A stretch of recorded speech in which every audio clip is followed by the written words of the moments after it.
tak pernah bertemu secara langsung, setiap hari umat Islam selalu menyebut dan mengakui keberadaan Rasulullah Shallallahu Alaihi Wasallam. Kehadiran baginda Rasulullah saat menyiarkan agama Islam begitu nyata. Hal ini ditandai dengan masih adanya barang-barang peninggalan beliau yang masih dapat kita lihat sampai saat ini di salah satu museum di Turki, yaitu Museum Topkapi. Di dalam museum tersebut terdapat benda peninggalan Nabi Muhammad SAW berupa jubah atau baju gamis. Setiap tahun selama bulan Ramadan, jubah dipajang khusus di Masjid Hirkai Sherif Istanbul. Jubah Rasulullah yang dinamakan jubah suci ini tampilannya sangat sederhana sahabat milenial, jauh dari kesan mewah. Keberadaannya kini tersimpan rapi di salah satu kotak kaca, di mana di bawah kotak kaca tersebut terdapat sebuah alat yang berasal dari Jerman. Alat itu dapat menjaga suhu agar tetap stabil, sekaligus menjaga agar jubah atau baju gamis yang terbuat dari kain katun, linen, dan sutra ini tidak rusak.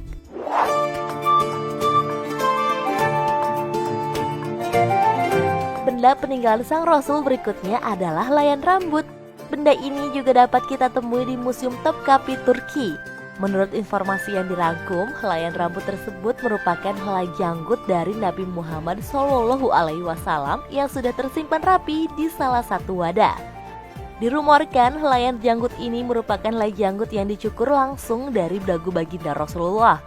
Salman yang merupakan tukang cukur pribadi Nabi Muhammad kabarnya kerap mengambil helai janggut yang dicukurnya dan membawanya pulang. Konon katanya bagian tubuh baginda Rasulullah adalah berkah, sehingga banyak sekali orang pada saat itu yang berlomba-lomba untuk mempunyai bagian dari tubuh Nabi Muhammad SAW. Janggut yang mempunyai nama Sakali Sherif ini disimpan di dalam sebuah kotak kaca di Museum Topkapi.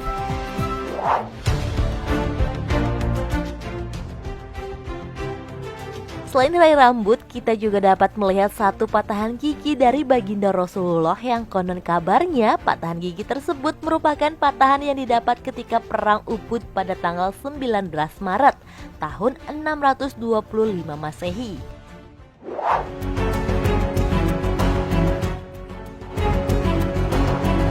Sahabat milenial, semasa hidup Nabi Muhammad SAW sering menuliskan surat-surat, baik surat yang ditujukan kepada para raja ataupun kepada para sahabat dan pengikut beliau. Salah satu peninggalan Nabi Muhammad yang dapat kita lihat selanjutnya adalah selembar surat yang ditulis beliau kepada penguasa Mesir, Al-Muqawqis. Surat ini dituliskan baginda Rasulullah pada tahun ke-6 Hijriah. Surat peninggalan beliau berisi tentang ajakan kepada penguasa Mesir untuk memeluk agama Islam, dan di dalam surat tersebut Rasulullah SAW mengatakan apabila penguasa Mesir mau menjadi seorang muslim maka Allah akan melipat gandakan pahalanya. Sahabat milenial, menurut info yang kami rangkum, kabarnya Nabi Muhammad SAW tidak hanya mengirimkan surat kepada penguasa Mesir saja.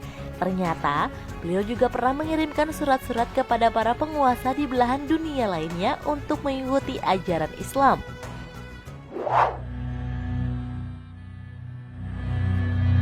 Selanjutnya, peninggalan Nabi Muhammad SAW yang masih dapat kita temui di Museum Topkapi, Turki adalah sandal. Sandal atau terompah baginda Rasulullah ini memiliki dua tali pengikat, dibuat berlapis-lapis dan bentuknya seperti lidah. Sandal tersebut juga diletakkan di dalam sebuah lemari kaca dengan tujuan agar dapat menjaga sandal atau terompah baginda Rasulullah yang berwarna hitam kecoklatan ini tidak rusak.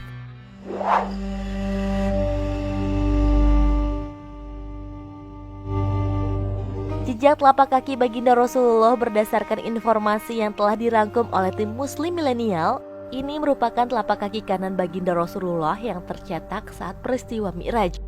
Lalu jejak telapak kaki kirinya tersimpan dengan baik di Masjid Al-Aqsa. Beberapa muslim percaya bahwa dimanapun Nabi Muhammad berjalan, kaki kirinya membuat kesan abadi. Jejak-jejak seperti itu telah ditemukan dari tempat-tempat keagamaan di seluruh Timur Tengah yang kini tengah dipajang dalam masjid, museum, dan tempat-tempat bersejarah lainnya. Peninggalan jejak telapak kaki Nabi Muhammad hingga kini masih menjadi perdebatan di kalangan ulama. Ada beberapa ulama yang masih meragukan kebenaran dari jejak kaki tersebut.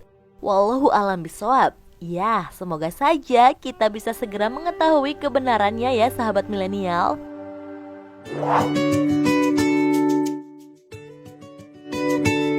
Sahabat milenial, semasa hidup baginda Rasulullah Shallallahu Alaihi Wasallam mempunyai sahabat yang sangat dekat dengan beliau, yaitu Utsman bin Affan, Umar bin Khattab, Abu Bakar Asy-Siddiq, dan Ali bin Abi Thalib. Mereka lah para sahabat yang membantu Rasulullah semasa hidupnya saat menyiarkan agama Islam. Tapi tahukah kalian, ternyata sampai saat ini masih ada salah satu sahabat Nabi yang masih dapat kita jumpai. Jangan kaget dan jangan heran ya, sahabat baginda Rasulullah tersebut adalah sebuah pohon yang bernama pohon sahabi. Kabarnya pohon sahabi ini berada di Yordania, letaknya sekitar 150 km dari kota Amman.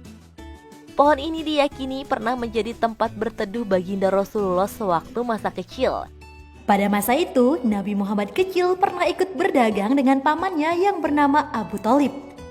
Muhammad kecil dan pamannya pernah berteduh di bawah pohon tersebut. Ketika sedang berteduh, mereka dikagetkan oleh kedatangan salah satu biarawan Nasrani yang bernama Bahira. Maksud dari kedatangan biarawan Nasrani tersebut adalah untuk memberitahu Abu Thalib bahwa dia melihat tanda-tanda kenabian pada Muhammad kecil melalui kitabnya. Biarawan itu berpesan kepada Abu Thalib agar segera memulangkan Muhammad kecil agar nantinya tidak difitnah oleh kaum Yahudi. Mendengar hal tersebut, sang paman segera memulangkan Muhammad kecil. Semenjak peristiwa itu, pohon sahabi ini menjadi saksi pertemuan antara Muhammad kecil dan biarawan Nasrani yang bernama Bahira. Pohon sahabi ini diperkirakan sudah berusia sekitar 1400 tahun, dan salah satu keistimewaan dari pohon sahabi ini adalah pohon ini tetap hidup dan tumbuh subur meskipun berada di bawah teriknya panas matahari gurun Yordania. Masya Allah. Berikutnya adalah pedang. Pedang ini digunakan Rasulullah untuk berperang saat menegakkan Islam pada masa itu. Peninggalan Nabi Muhammad SAW ini masih dapat dilihat di berbagai museum, seperti Museum Topkapi Turki ataupun museum-museum lainnya yang berada di kawasan Timur Tengah. Salah satu pedang yang masih dapat kita lihat adalah pedang Al-Ma'thur. Pedang ini merupakan pedang yang diterima baginda Rasulullah sebelum menerima wahyu pertamanya. Pedang Al-Ma'thur merupakan pemberian dari ayah beliau yang bernama Abdullah. Pegangan pedang yang mempunyai ukuran panjang 99 cm ini dilapisi emerald dan perak yang bentuknya seperti dua kepala ular. Bukan hanya itu saja sahabat milenial, selain pedang Al-Ma'thur masih banyak pedang peninggalan lainnya. Salah satunya adalah pedang Zulfikar yang terkenal paling kuat di antara yang lain.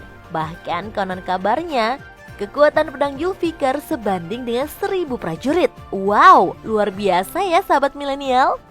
Pedang Zulfikar memiliki bentuk yang unik, modelnya melengkung dan pada bagian ujungnya terbelah menjadi dua bagian.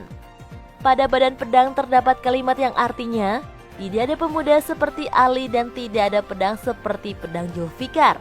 Sahabat milenial, pedang ini diberikan oleh Nabi Muhammad SAW kepada Ali bin Abi Thalib saat di medan perang. Hal itu dikarenakan pedang Ali bin Abi Thalib patah pada saat perang.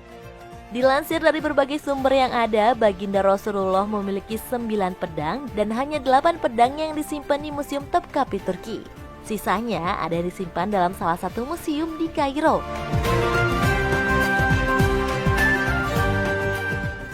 Gimana sahabat milenial? Menarik ya pembahasan tentang benda-benda bersejarah peninggalan Nabi Muhammad SAW. Walaupun wujud dari pemimpin perang umat Islam ini tidak dapat kita lihat, namun semoga dengan melihat benda-benda peninggalan yang digunakan semasa hidup beliau mampu mengobati rasa rindu kita kepada baginda Rasulullah. Selain itu, tujuan dari dipamerkannya barang-barang peninggalan ini dimaksudkan agar umat muslim bisa mengenal Nabi Muhammad SAW lebih dekat. Sekaligus bisa melihat betapa sederhananya Nabi Muhammad meskipun beliau adalah seorang yang mulia. Sekian dulu dari kami tanpa bermaksud menggurui. Akhirul kalam, wassalamualaikum warahmatullahi wabarakatuh.